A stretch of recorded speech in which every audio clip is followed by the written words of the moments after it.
Your corporate communications specialist. To my right is Steve Remington, our COO. How's it going? It's going great, thanks. Awesome.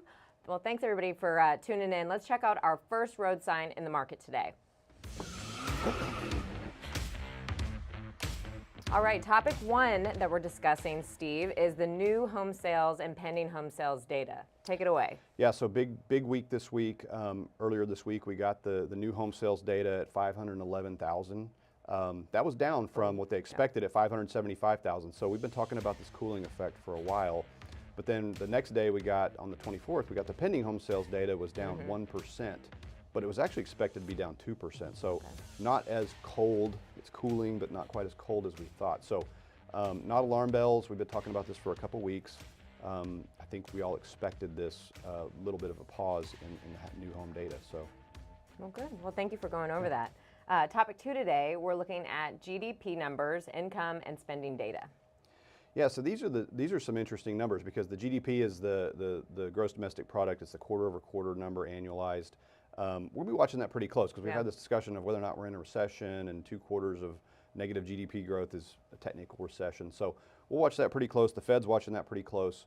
But then you get into some of these more technical numbers like the core PCE, personal consumption numbers. And on the 26th, we have another round of numbers with the PCE deflator, PCE core, and personal income and spending. And what is all this acronyms?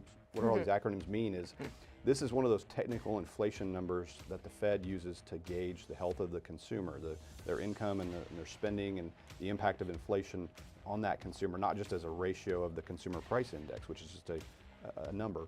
And so that takes us to, what is the Fed watching? Well, we're out of the cycle of the normal FOMC monthly or 6-week meeting, so the next meeting is not until September.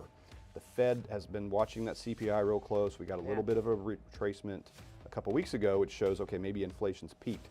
This is the set of data they're really going to hone in on to validate that fact and see, okay, where do we stand this month and this quarter? And so that kind of takes us into topic three, right? Where the Fed's meeting right now in Jackson Hole. And that's what they're going over, right? So all the data you just talked about, you get the realness. Exactly. On so Friday. This is a little different kind of meeting from the typical FOMC formal meeting. They do a retreat in Jackson Hole, Wyoming. That's not a bad place to be this time of year. Let's go. But they actually spend an entire week going through all the economic data and discussion and debate about what's going on, how's the consumer, what's inflation doing, what are jobs doing, what's happening to the moves, to the market after the moves we've made.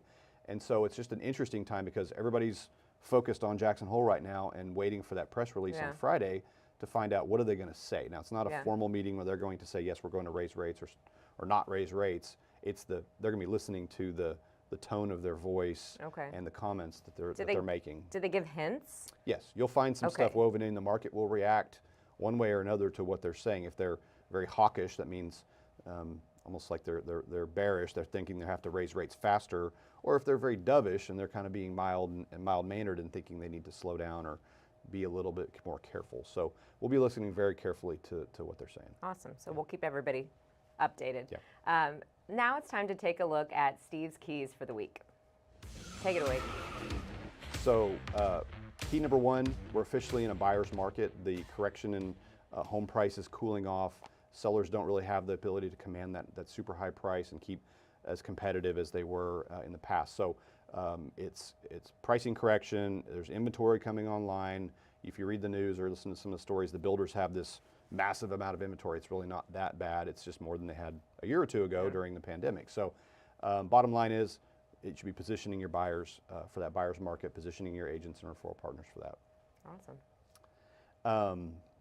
And the next key is to remind yourself and your referral partners and your team that who you work with matters. Yeah. I'm hearing lots of stories about lenders failing to perform. They can't close on time. They're not ready. They're fumbling around getting loans to the table.